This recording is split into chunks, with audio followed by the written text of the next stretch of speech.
খবর 24 সাথে আপনাকে স্বাগত। নতুন নতুন খবর জানার জন্য আমাদের চ্যানেলে চোখ রাখুন।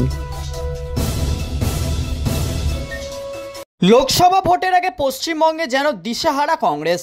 শুরুতেই তৃণমূল কংগ্রেসের সঙ্গে জোট নিয়ে আলোচনা হয়েছিল, তবে পরবর্তীতে তৃণমূল কংগ্রেসের সব আসনেই প্রার্থী ঘোষণা করে।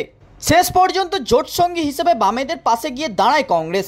তবে সেই জোট আদৌ হয়েছে কিনা তা হয়তো জানেন না দুপক্ষের কেউই। একে অপরের বিরোধিতা না করলেও বিভিন্ন আসনে বোঝাপড়ার অভাব দেখা গিয়েছে কংগ্রেস ও বামেদের মধ্যে। এই বোঝাপড়ার অভাব দেখা গিয়েছিল ঘাটাল লোকসভা কেন্দ্রেও।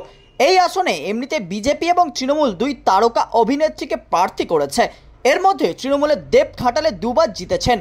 এই আসনে প্রার্থী দিয়েছিল বামেরাও। তবে সোমবার পাপিয়ার প্রার্থী পদ প্রত্যাহার করা হয় কংগ্রেসের তরফ থেকে। উল্লেখ্য, পাপিয়া চক্রবর্তী বিজেপির নেত্রী বলে দাবি কংগ্রেসেরই জেলা নেতৃত্বের।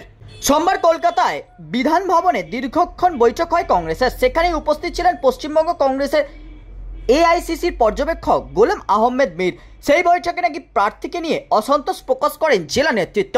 এদিকে শুধু ঘাটাল নয়, বাকি বেশ কয়েকটি আসনে ঘোষিত প্রার্থীদের বিরুদ্ধেও ক্ষোভ প্রকাশ করেন অনেকে। এদিকে জোটের স্বার্থে বামেদের বেশ কিছু আসন ছেড়ে দেওয়া নিয়েও নিজেদের আপত্তির কথা জানান রাজ্য কংগ্রেস নেতৃত্ব। রিপোর্টে দাবি করা হয়েছে, জেলা এবং রাজ্য নেতৃত্বের বিক্ষোভের কথা শুনে দিল্লি ফিরে গিয়েছিলেন গোলাম আহমেদ মীর। দিল্লিতে হাইকমান্ডকে নাকি রাজ্যের নেতাদের ক্ষোভের কথা জানান তিনি। এইসব বিষয়ে আলোচনা হবে সেখানেই। এর আগে এআইসিসির তরফে ঘাটাল আসনের জন্য পাপিয়ার নাম ঘোষণা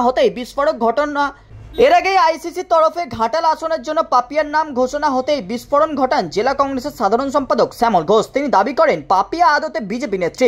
তিনি এও হুঁশিয়ারি দেন, পাপিয়াকে ঘাটাল আসন থেকে বদল না করা হলে বিক্ষোভ দেখানো হবে দলেরই বিরুদ্ধে। এই আবহে পর্যবেক্ষক মীর শ্যামল এবং অন্যান্য জেলা নেতৃত্বকে ডেকে বৈঠক করেন। সেই বৈঠকে জেলা নেতৃত্বদের লিখিত আকারে নিজেদের অভিযোগ জানান পর্যবেক্ষকের কাছে।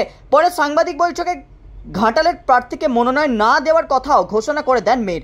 তবে সেই কেন্দ্রে যে প্রার্থী দেওয়া হবে সেই কথাও জানিয়ে দেন তিনি। সেই প্রার্থী নাম পরে ঘোষণা করা হবে। এই আবহে ঘাটাল নিয়ে বামেদের সঙ্গে জোট থেকেই গেল কংগ্রেসের। তবে এই সংঘাত প্রসঙ্গে মীরের দাবি, দলের শক্তি যাচাই করে প্রার্থী দেওয়া হয়েছে। উল্লেখ্য, বাংলা এখনো পর্যন্ত 12টি আসনের জন্য প্রার্থীর নাম ঘোষণা করেছে কংগ্রেস। আরও 6টি থেকে 8টি আসনে কংগ্রেসকে প্রার্থী দেওয়ার জন্য আবেদন জানিয়েছে রাজ্য নেতৃত্ব। শান্তনু মণ্ডলের রিপোর্ট, খবর 24/7।